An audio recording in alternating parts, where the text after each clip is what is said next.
রমাদানে আল্লাহ তাআলা আমাদেরকে লাইলাতুল কদর দিয়েছিলেন আমাদের গুনাহ মাফির জন্য। আমি বলতেছি রমাদানটা আল্লাহ আমাদেরকে গুনাহ মাফির জন্য দিয়েছিলেন। আমাদের যে আমলগুলো ছিল সবগুলো গুনাহ মাফির জন্য ছিল। আমি শুধু প্রিভিউ করছি, রিভিউ করছি পিছনের রমাদানটা আমাদের জন্য কিসের জন্য ছিল। 3 নাম্বার সবে কদর আমাদের জন্য গুনাহ মাফির জন্য ছিল। ও এই দিক থেকে যে দেখতে দেখতে রমাদানের দিনগুলো প্রায় শেষ পর্যায়ে চলে আসছে, একদম প্রায় বিদায়ের দ্বার প্রান্তে দাঁড়িয়ে আছে। আজকে রমাদানের শেষ জুমা, আজকে শেষ জুমা। পুরোটা রমাদান আল্লাহর পক্ষ থেকে রহমত, মাগফিরাত, জাহান্নাম থেকে মুক্তির মাস ছিল। রমাদান যখন আসছে নিয়ত ছিল এই রমাদানে আমি অনেক বেশি আমল করব, সব গুনাহ মাফ করিয়ে দেব। কিন্তু রমাদান আসলো দেখতে দেখতে আজকে শেষ জুমা, আমরা 27তম রোজা। আর হয়তো 2 দিন, আজকে দিন গেলে 2 দিন অথবা 3 দিন থাকবে। চোখের পলকেই যেন রমাদানটা চলে গেল, এই না আসলো, শেষ। ঠিক এইভাবেই আমার জীবনের হায়াতের সময়গুলো ফুরিয়ে যাচ্ছে। আমি এই না স্কুলে পড়তাম, এই না আমি বন্ধু বান্ধবের সাথে ঘোরাফেরা করতাম, এই না মাত্র আমার বিয়ে হলো, আমার সন্তান, প্রথম সন্তান দুনিয়াতে আসলো, আমার সন্তান আজকে বড় হয়ে গিয়েছে, আমি নানা হয়ে গিয়েছি, দাদা হয়ে গিয়েছি, আমার দাড়ি চুল পেকে গেছে, বয়স 60-70-এ উপনীত হয়ে গিয়েছে। হ্যাঁ, ধাপে ধাপে দুনিয়ার এই ধাপগুলো বোঝায়, দেখো তোমার মৃত্যুর সময় কাছে গেছে, বুঝো, তুমি বুঝো, বুঝে রবের দিকে ফিরে আস। আর কত গাফলতিতে মুক্ত থাকবা, আর কত গাফলতিতে মুক্ত থাকবা। কিয়ামতের আগে সময়গুলো সংকীর্ণ হয়ে যাবে। দিন 24 ঘন্টারই দিন থাকবে, সপ্তাহ 7 দিনেরই সপ্তাহ থাকবে, মাস 30 দিনই থাকবে, বছর 360 থেকে 65 দিনই থাকবে। তবে এই সময়ের বরকত কমে যাবে, সূর্য উঠবে, চোখের পলকে আবার সূর্য ডুবে যাবে, সারাদিনে বরকত থাকবে না। আমার আপনার জীবনেও ঠিক দিনগুলো অতিবাহিত হচ্ছে এমনি ভাবে, কিন্তু আমি কতটুকু কাজে লাগাতে পারছি, আমার হায়াতের সময়গুলো তো ফুরিয়ে যাচ্ছে। আব্দুল্লাহ ইবনে মাসউদ রাদিয়াল্লাহু তাআলা আনহু বলেন, মা নাদামতু আলা শাইইন ইয়াওমুহু আলা শামসুহু গরাবাত ফি ইয়াওমিহি নাকাসা ফিনি। আমল ছাড়া যায়, কোন একটা দিন যদি আমল করি মনে হয় হ্যাঁ বছরে ওই দিনটা আমল করছি, এটা আমাদের জন্য ঈদের দিন হয়ে গেছে। সারাটা বছর তো যায় আমল ছাড়াই। এখন সবে কদরে, সবে বরাতে যদি একটু আমল হয় মনে হয় একটু আমল করছি, যাক তারপরেও বান্দা আমল করবে, রবের দিকে ফিরে আসবে, রব তাকে মাফ করার চেষ্টা করবেন, মাফ করার বাহানা খুঁজবেন। এটাই মুমিনের প্রাপ্তি। মুমিনের প্রাপ্তি দুইটা। কয়টা? দুইটা। একটা হলো রবের পক্ষ থেকে ক্ষমা, আর একটা হলো রবের পক্ষ থেকে সন্তুষ্টি। এই দুই চিজ ছাড়া, দুই জিনিস ছাড়া মুমিন কখনোই সফল হতে পারে না। যত আমল করেন কেউ কোনোদিন বলতে পারবেন না যে আমি আমলের বিনিময়ে জান্নাতে যেতে পারবো, যদি দুই চিজ না থাকে। 1 নাম্বার রবের পক্ষ থেকে ক্ষমা, 2 নাম্বার রবের পক্ষ থেকে সন্তুষ্টি। আল্লাহ তাআলা সূরা হাদীদের 21 নম্বর আয়াতে বলেন, বিসমিল্লাহির রহমানির রহিম, ওয়াসাবিকু ইলা মাগফিরাতিম মির রাব্বিকুম। আল্লাহ বলেন, সাবিকু ইলা মাগফিরাতিম মির রাব্বিকুম, তোমরা তোমাদের রবের পক্ষ থেকে ক্ষমার দিকে অগ্রসর হও, ক্ষমার দিকে দৌড়াও। মুমিনের জন্য সফলতার 1 নম্বর চাবিকাঠি হলো মুমিন ক্ষমা প্রার্থনা করবে, নিজের জন্য ক্ষমা চেয়ে নিবে। যেই মুমিন আল্লাহর পক্ষ থেকে ক্ষমার ভাগীদার হয়ে যাবে ওই মুমিনের জন্য সফলতা। 2 নাম্বার মুমিনের সফলতার চাবিকাঠি হলো মুমিন আল্লাহর পক্ষ থেকে সন্তুষ্টি। আল্লাহ তাআলা সূরা তাওবার 72 নম্বর আয়াতে বলেন ওয়ারিদওয়ানুম মিনাল্লাহি আকবার, ওয়ারিদওয়ানুম মিনাল্লাহি আকবার। আল্লাহর পক্ষ থেকে সন্তুষ্টি হলো এটাই সবচেয়ে বড় জিনিস। আল্লাহর পক্ষ থেকে সন্তুষ্টি এটা সবচেয়ে বড় জিনিস। যালিকা হুয়াল ফাউজুল আযীম, এটাই হলো মহা সফলতা, এটাই হলো মহা সফলতা। কিয়ামতের দিন হিসাব দিয়ে জান্নাতে যাব, কল্পনাও করা যায় না, কল্পনাও করা যায় না। আপনি নিজের দিকে তাকান, আমি আমার দিকে তাকাই, দেখি না আমি কত গুনাহ করতেছি, আমার কত নামাজ ছুটে যাচ্ছে, আমার কত গুনাহ হচ্ছে, আমার কত আল্লাহর নাফরমানি হচ্ছে। কিয়ামতের দিন আল্লাহ যদি এগুলো ধরেন, উপায় নেই, হয়তো ক্ষমা লাগবে, দুনিয়াতে থেকে ক্ষমা লাগবে, না হয় আল্লাহর সন্তুষ্টিতে, আল্লাহর সন্তুষ্টিতে, মেহেরবানিতে আরশের ছায়ার নিচে নিয়ে, পর্দার আড়ালে নিয়ে নবীকে বলবেন, নবী সুপারিশ করেন, নিয়ে যান জান্নাতে। না হয় উপায় নেই। আমরা যেন রবের পক্ষ থেকে ক্ষমা ও সন্তুষ্টি পেতে পারি, আল্লাহ তৌফিক দান করেন। প্রত্যেকটা মুমিন আল্লাহর পক্ষ থেকে ক্ষমা ও সন্তুষ্টির ভাগীদার হোক, তারা সন্তুষ্টি লাভ করুক, সকল মুমিন আল্লাহর সন্তুষ্টি অর্জন করুক, বলেন আমিন। আল্লাহর সন্তুষ্টি যেন মুমিন পায়, আল্লাহর পক্ষ থেকে যেন ক্ষমা পায়, এই জন্যই তো আল্লাহ আমাদেরকে রমাদান দিয়েছিলেন। রমাদানের প্রতিটা দিন, প্রতিটা রাত, প্রতিটা ক্ষণ, প্রতিটা মুহূর্ত, প্রতিটা মিনিট, সেকেন্ড, ঘন্টা আমাদের জন্য ক্ষমার বার্তা নিয়ে এসেছে। প্রতিটা মুহূর্ত আমাদের জন্য মাগফিরাতময় ছিল, বরকতময় ছিল, রহমতময় ছিল, জাহান্নাম থেকে মুক্তির জন্য ছিল। এক নজরে যদি আপনি রিভিউ করতে যান যে পিছনের রমাদানটা আপনার কেমন গেছে, আপনার জন্য কি করা দরকার ছিল, আপনি কি করেছেন, এক নজরে যদি আপনি রিভিউ করেন, তাহলে 10টা আমল খুঁজে পাবেন। যে আমলগুলো আপনার জন্য আল্লাহ তাআলা ক্ষমার জন্য দিয়েছিলেন, আমি কতটুকু করতে পেরেছি মিলাবো। 1 নাম্বার, রমজানের সবচেয়ে বড় আমল ছিল রোজা। রোজা সবচেয়ে বড় আমল ছিল না? রমাদানের রোজা, সিয়াম পালন করা ছিল সবচেয়ে বড় আমল। এটা আল্লাহ তাআলা কেন দিয়েছিলেন? সহিহ বুখারীর 38 নম্বর হাদিসের বর্ণনা আবু হুরায়রা রাদিয়াল্লাহু তাআলা আনহু বর্ণনা করেন। عن أبي هريرة رضي الله تعالى عنه قال قال رسول الله صلى الله عليه وسلم من صام رمضان إيمانا واحتسابا غفر له ما تقدم من ذنبه।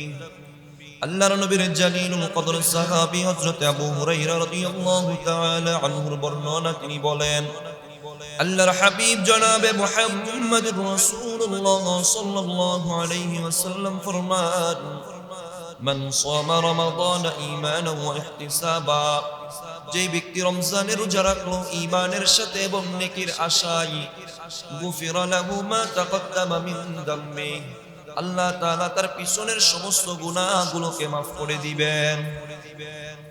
1 নাম্বার, রমাদানের রোজাটা আল্লাহ আমাদেরকে গুনাহ মাফির জন্য দিয়েছিলেন।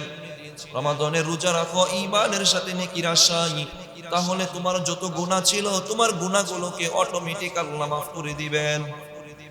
যা নেকি আছে এগুলো তো শুনেছেন। সহিহ মুসলিমের 233 নম্বর হাদিসের বর্ণনা, আল্লাহর হাবিব সাল্লাল্লাহু আলাইহি ওয়াসাল্লাম ফরমান, as-salawatul khams, al-jum'atu ila al-jum'ah, ar-ramadanu ila ramadan, mukaffiratun ma bainahunna idha ijtanabatil kaba'ir।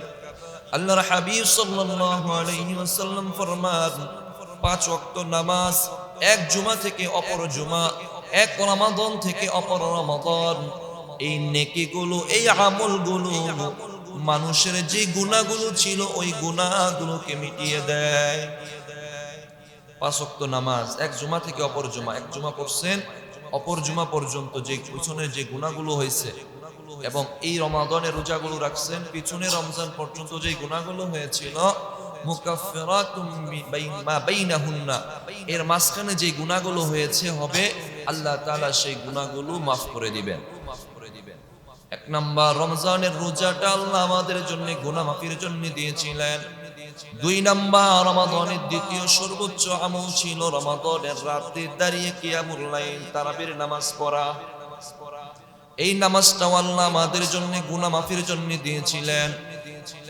সুনানে তিরমিজির 808 নম্বর হাদিসের বর্ণনা عن أبي هريرة رضي الله تعالى عنه قال قال رسول الله صلى الله عليه وسلم من قام رمضان إيمانا واحتسابا غفر له ما تقدم من ذنبه আল্লাহর হাবিব সাল্লাল্লাহু আলাইহি ওয়াসাল্লাম ফরমান, যে ব্যক্তি রমাদানের রাতে ঈমানের সাথে নেকির আশায় কিয়ামুল লাইল তারাবির নামাজ পড়বে, গুফির লাহু মা তাকদ্দামা মিন যামবি, আল্লাহ তাআলা ওই বান্দার জীবনের সমস্ত গুনাহগুলোকে maaf করে দিবেন।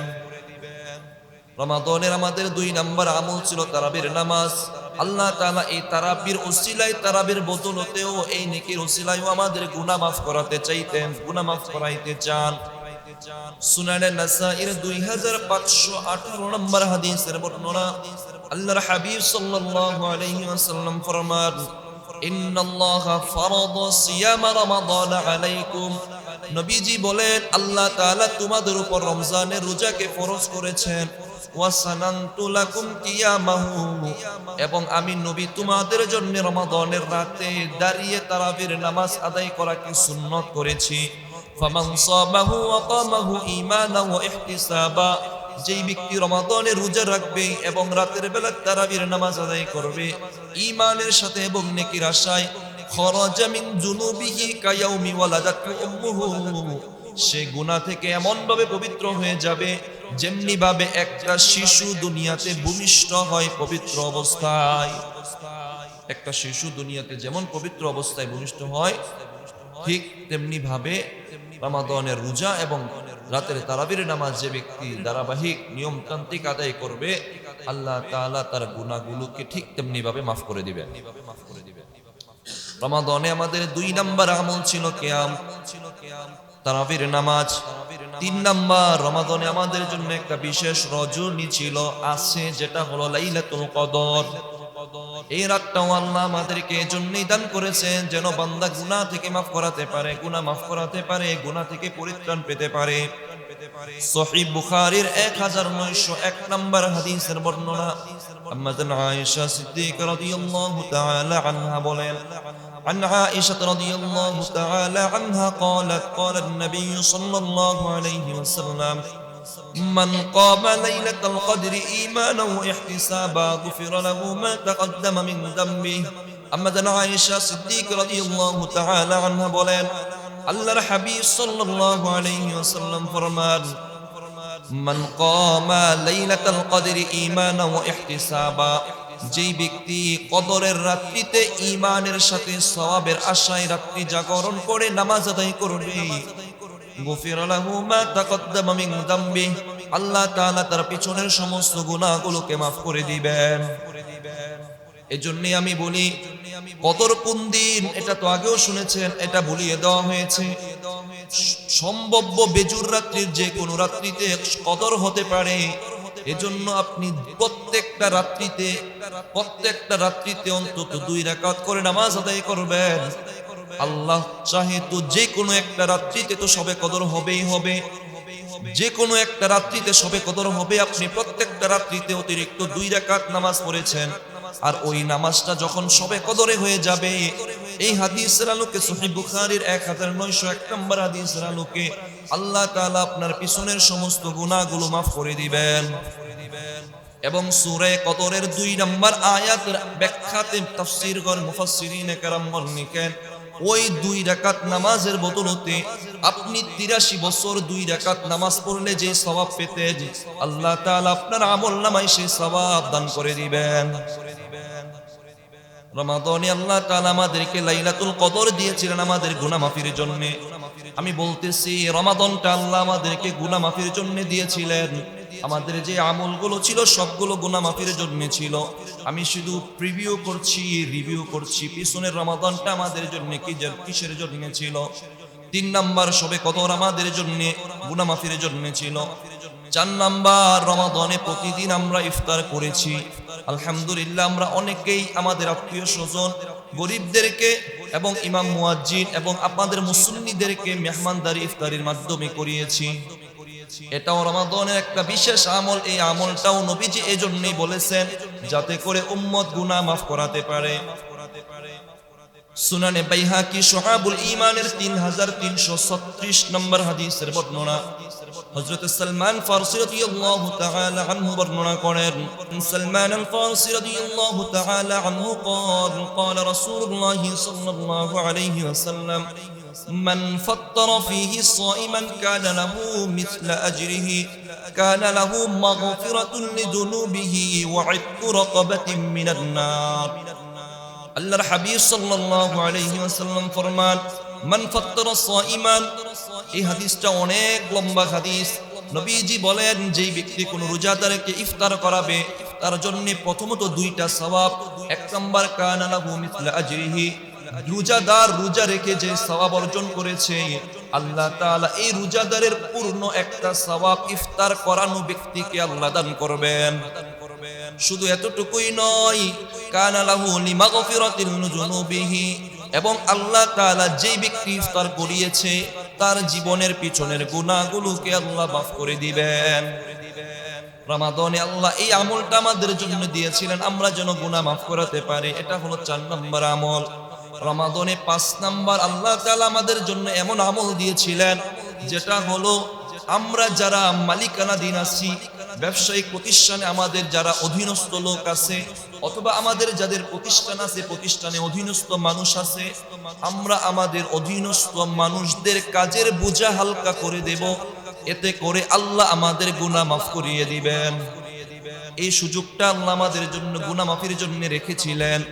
ওই হাদিস যেটা শুআবুল ঈমানের 3336 নম্বর হাদিস, সালমান ফারসি রাদিয়াল্লাহু তাআলা আনহু যেটা বর্ণনা করেন, قال النبي صلى الله عليه وسلم من خفف عن مملوكة فيه غفر له وعتق رقبة من النار।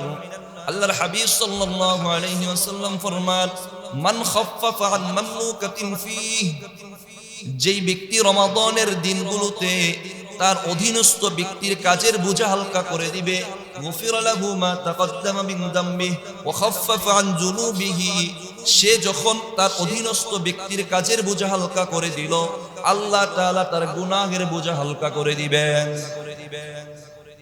রমাদানের এই কাজটাও আমাদের গুনাহ মাফের জন্য ছিল। এটা ছিল 5 নাম্বার কাজ। আমরা আমাদের অধীনস্থ ব্যক্তিদের যদি কাজের বোঝা হালকা করে দিতাম তাহলে আমাদের গুনাহ মাফ হয়ে যেত। 5 নাম্বার। 6 নাম্বার, রমাদানে কোরআন তেলাওয়াত আমরা অনেক বেশি করেছি আলহামদুলিল্লাহ। এই কাজটাও আমাদের গুনাহ মাফের জন্য ছিল। মুস্তাদরাক হাকিমের 2036 নম্বর হাদিসের বর্ণনা, قال النبي صلى الله عليه وسلم الصيام والقرآن يشفعان للعبد يقول الصائم يا ربي إني منعته الطعام والشهوة بالنهار فيشفعني فيه। আল্লাহর হাবিব সাল্লাল্লাহু আলাইহি ওয়াসাল্লাম ফরমান রোজা এবং কোরআন কিয়ামতের দিন আল্লাহর দরবারে সুপারিশ করবে। রোজা বলবে ইয়া রাব্বি ইন্নী মানাতুহু লিত-তাআমি ওয়াশ-শাহওয়াতি বিন-নাহার, ওগো আল্লাহ আমি আপনার বান্দাকে রমাদানের দিনের বেলা খাওয়া এবং স্ত্রী সহবাস থেকে বিরত রেখেছি। আমি আপনার বান্দাকে খাবার দাবার এবং স্ত্রী সহবাস থেকে বিরত রেখেছি।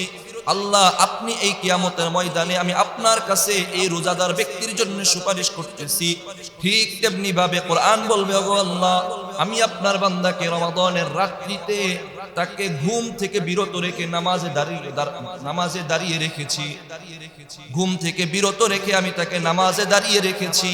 ওগো আল্লাহ আমি রোজা এবং আমি কোরআন এই ব্যক্তির জন্য সুপারিশ করতেছি। ফায়ুশাফিআনি লাহু, তখন আল্লাহ তাআলা এই রোজা এবং কোরআনের সুপারিশ কবুল করবেন এবং ওই বান্দাকে মাফ করে জান্নাতের ফয়সালা দিয়ে দিবেন। কি বুঝলেন? রমাদানের রোজা এবং রাতের বেলা যে তারাবি পড়ি, তারাবিতে কোরআন তেলাওয়াত হয় না, কোরআন তেলাওয়াত হয়, এমনিও কোরআন তেলাওয়াত হয়। কিয়ামতের দিন আপনার জন্য সুপারিশ করবে। মুস্তাদরাকে হাকিমের এই হাদিসের মধ্যে নবীজি বলেন আল্লাহ তাআলা সুপারিশ কবুল করবেন, সুপারিশ কবুল করে তার জন্য জান্নাতের ফয়সালা করে দিবেন। এই আমলটাও আমাদের জন্য গুনাহ মাফির জন্য ছিল। 6 নাম্বার আমল। 7 নাম্বার, রমাদানের শেষ দশকে, শেষ বেজুর রাত্রিতে, সম্ভাব্য শবে কদরের রাত্রিতে আমাদের জন্য একটা দোয়া ছিল, যে দোয়াটা আমি আপনাদেরকে বলেছি, আপনারা অনেক জায়গা থেকে শুনেছেন, আপনারা পারেন, আমল করেন। যে দোয়াটা হলো আল্লাহুম্মা ইন্নাকা আফুউন তুহিব্বুল আফওয়া ফাআফু আন্নী ইয়া কারীম। পারেন না? আল্লাহুম্মা ইন্নাকা আফুউন তুহিব্বুল আফওয়া ফাআফু আন্নী ইয়া কারীম। সুনানে তিরমিজির 3513 নম্বর হাদিসের বর্ণনা। আম্মা জান আয়েশা সিদ্দিকা রাদিয়াল্লাহু তাআলা আনহা বর্ণনা করেন, তিনি বলেন, আমি আল্লাহর হাবিব সাল্লাল্লাহু আলাইহি ওয়াসাল্লামকে বললাম, ইয়া রাসূলুল্লাহ, ইন্নী লাআলামু আইয়ু লাইলাতিন হিয়া লাইলাতুল কদর।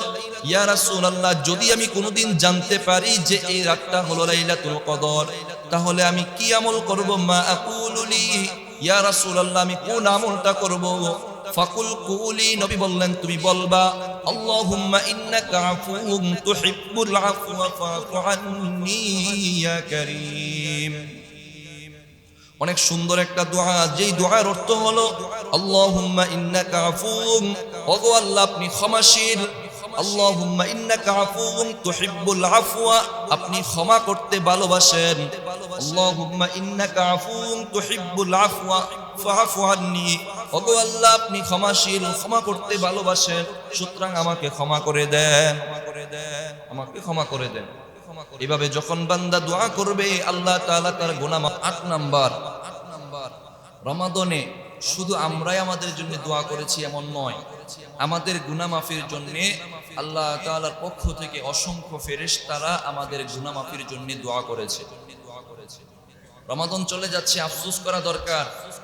রমাদানে ফেরেশতারা আমাদের মাগফিরাতের জন্য দোয়া করেছে। এখন রমাদান চলে গেলে আর করবেনি?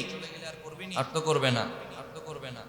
মুসনাদে আহমদের 7917 নম্বর হাদিসের বর্ণনা, আল্লাহর হাবিব সাল্লাল্লাহু আলাইহি ওয়াসাল্লাম ফরমান, قال النبي صلى الله عليه وآله وسلم تستغفر لهم الملائكة حتى تفطروا। নবীজি বলেন, রমাদানের প্রতিদিন আল্লাহর পক্ষ থেকে ইফতার পর্যন্ত ফেরেশতারা রহমতের জন্য এবং তাদের গুনাহ মাফির জন্য, বান্দাদের জন্য গুনাহ মাফ করার জন্য দোয়া করতে থাকেন। একদম ইফতার পর্যন্ত, হাত্তা ইফতিরু, ইফতার পর্যন্ত প্রতিটা রোজাদারদের জন্য ফেরেশতারা দোয়া করতে থাকেন, ক্ষমা তুস্তাগফিরু, গুনাহ মাফির জন্য ইস্তিগফার করতে থাকেন। রমাদানে 8 নাম্বার, ফেরেশতারা আমাদের গুনাহ মাফির জন্য দোয়া করেছে। 9 নাম্বার, রমাদানের প্রতি রাতে, আমাদের প্রতিটা সময় আমাদের জন্য দোয়ার মাধ্যমে আমাদের জন্য গুনাহ মাফির সুযোগটা ছিল। প্রতিটা সময়, প্রতিটা মুহূর্ত আমরা যদি দোয়া করতাম, আমরা যদি গুনাহ মাফির জন্য দোয়া করতাম, তাহলে নবী বলেন আল্লাহ তাআলা আমাদের দোয়াটা সরাসরি কবুল করে নিতেন। রমাদানে আমাদের জন্য সেই সুযোগটা ছিল। সুনানে তিরমিজির 3589 নম্বর হাদিসের বর্ণনা, قال النبي صلى الله عليه وسلم ثلاثة لا ترد دعوتهم الصائم حتى يفطر والإمام العادل ودعوة المظلوم। আল্লাহর হাবিব সাল্লাল্লাহু আলাইহি ওয়াসাল্লাম ফরমান, 3 ব্যক্তির দোয়া আল্লাহ তাআলা ফিরিয়ে দেন না। 1 নাম্বার রোজাদারদের দোয়া, 2 নাম্বার ইনসাফকার বাদশার দোয়া, 9 নাম্বার আমাদের জন্য ক্ষমার সুযোগ ছিল। 10 নাম্বার, রমাদানের প্রতি রাত্রে, প্রতিদিন আল্লাহ তাআলা অসংখ্য জাহান্নামীকে জাহান্নাম থেকে মুক্তি দিয়ে জান্নাত দিয়েছে। আমার আপনার পূর্বসূরি, মা বাবা, আত্মীয় স্বজন, কবরবাসী আছে না? আছে। এজন্য দোয়া করা, এখনো সুযোগ আছে দোয়া করা। আল্লাহ, আমার একটা আপনজন যদি কোনো গুনাহের কারণে জাহান্নামে গিয়ে থাকে, জাহান্নামে থাকে, একটা গুনাহের কারণে যদি থাকে, তার পক্ষ থেকে আমরা আপনার কাছে ক্ষমার ভিক্ষা চাই, দয়া করে মাফ করে দেন। বুলুগুল মারামের 110 নম্বর হাদিসের বর্ণনা, আল্লাহর হাবিব সাল্লাল্লাহু আলাইহি ওয়াসাল্লাম ফরমান, তুরফাউল মাইয়িতু লিদারাজাতিহি বা'দা মাউতিহি। নবী বলেন, মানুষ মৃত্যুর পর তার, আবু দাউদের 2880 নম্বর হাদিস দেয়া বোঝা যায় মানুষ মৃত্যুর পর সব আমল বন্ধ, 3টা আমল জারি, এটা আপনারা জানেন। বুলুগুল মারামের ওই হাদিস বলে, যখন মানুষ মারা যাওয়ার পর আমল তো বন্ধ, তারপরেও আল্লাহ তাআলা হঠাৎ তার আমল, তার গুনাহ মাফ করে দিবেন, হঠাৎ তার যে মর্যাদা ছিল তার থেকে উঁচু করে দিবেন, মর্যাদা বাড়াইয়া দিবেন। মানে আপনি ছিলেন একজন সাধারণ মানুষ, আপনি জানেন না আপনি প্রধানমন্ত্রী হয়ে গেছেন। হ্যাঁ, সকালে ঘুম থেকে উঠে দেখেন আপনাকে নিয়ে মিছিল শুরু করছে মানুষ। তখন একটা আশ্চর্যের বিষয় না, আপনার বাড়িঘর দেখলেন যে ডুপ্লেক্স বাড়ি হয়ে গেছে আপনার বিল্ডিং এর সামনে, বাড়ির সামনে।